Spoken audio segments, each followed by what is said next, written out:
नमस्ते बच्चों। आज हम पाठ्य पुस्तक क्षितिज के पद्य खंड पाठ 9 कबीरदास जी की साखियाँ और शब्द पढ़ेंगे। लेखक परिचय। कबीरदास जी, इनका जन्म सन 1398, जन्मभूमि लहरतारा काशी, मृत्यु सन 1518 में हुआ। अब आता है हमारा साखियाँ। मानसरोवर सुभर जल, हंसा केली कराही, मुक्ता फल मुक्ता चुगे, अब उड़ी अनत न जाही। मानसरोवर, मानसरोवर एक तालाब है जो एकदम निर्मल शुद्ध, सुभर, सुभर का मीन्स होता है शुद्ध जल। हंसा, हंसा यानी हंस।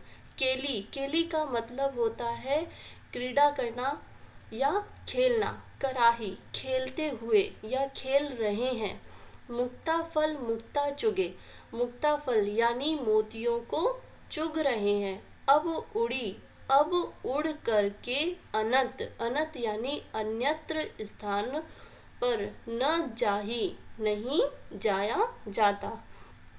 कहने का यहाँ पे कबीरदास जी का भाव यह है कि इस पंक्ति में कबीरदास जी ने व्यक्तियों की तुलना हंसों से करते हुए कहा है कि जिस तरह हंस मानसरोवर में खेलते हैं और मोती चुगते हैं, वे उसे छोड़कर कहीं नहीं जाना चाहते।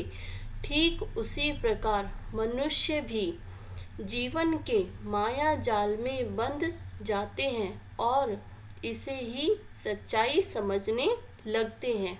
कबीरदास जी यहाँ पे कहते हैं, इनके कहने का भाव ये है कि प्रभु भक्ति में ही सबसे अधिक आनंद और तृप्ति मिलती है और यह सुख मनुष्य को प्राप्त हो जाए तो किसी और सुख की इच्छा मनुष्य को नहीं करनी चाहिए।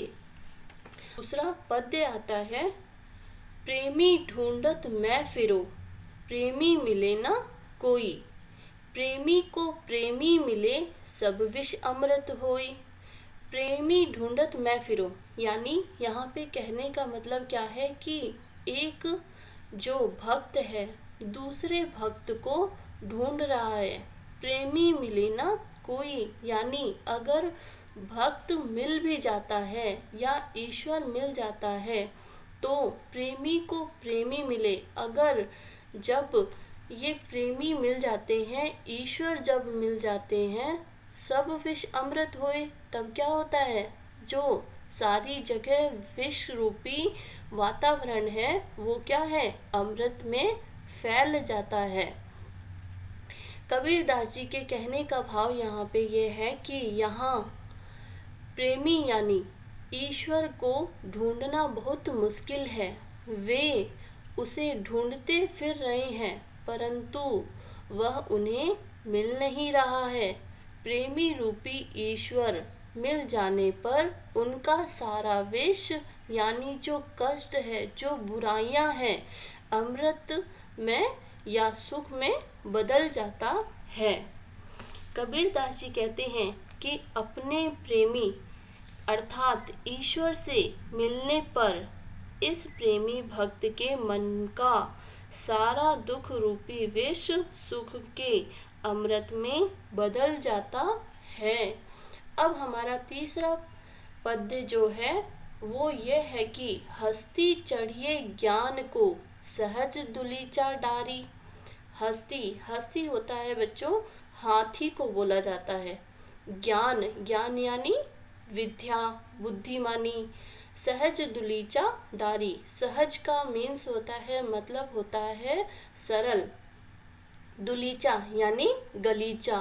डारी, डारी का मतलब होता है डालना। स्वान रूप संसार है, स्वान बोला जाता है कुत्ते को। संसार है भूकन दे झक मारी, यानी भौंकने दे। भूकन का मीन्स क्या होता है, भौंकने दे। झक मारी, झक मारकर वो क्या हो जाएंगे, स्वयं ही चुप हो जाएंगे।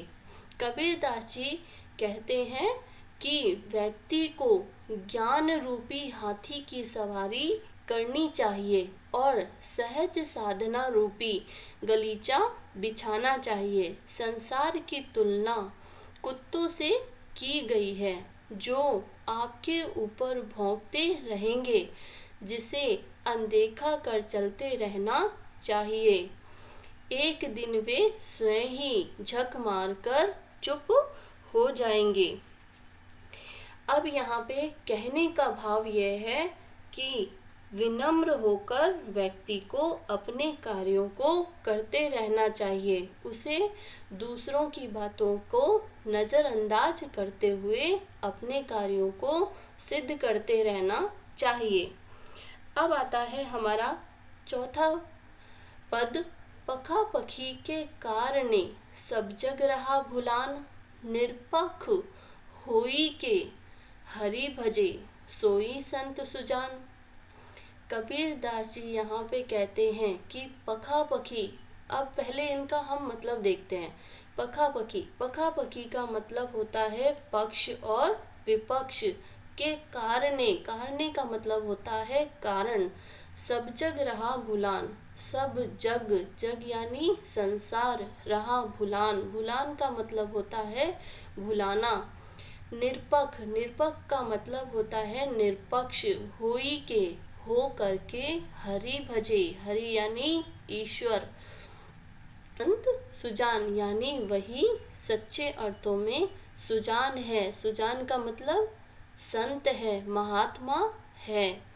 कबीर दास जी कहते हैं कि पक्ष विपक्ष के कारण सारा संसार आपस में लड़ रहा है और भूल भुलैया में पड़कर प्रभु को भूल गया है। जो व्यक्ति इन सब झंझटों में पड़े बिना निष्पक्ष होकर प्रभु भजन में लगा है, वही सही अर्थों में मनुष्य है। अब यहाँ पे कबीर दास जी के कहने का भाव यह है कि जो व्यक्ति बिना किसी भेदभाव के निष्पक्ष होकर ईश्वर की भक्ति करता है, वही सच्चे अर्थों में एक सच्चा पुरुष है या सच्चा महात्मा है। धन्यवाद।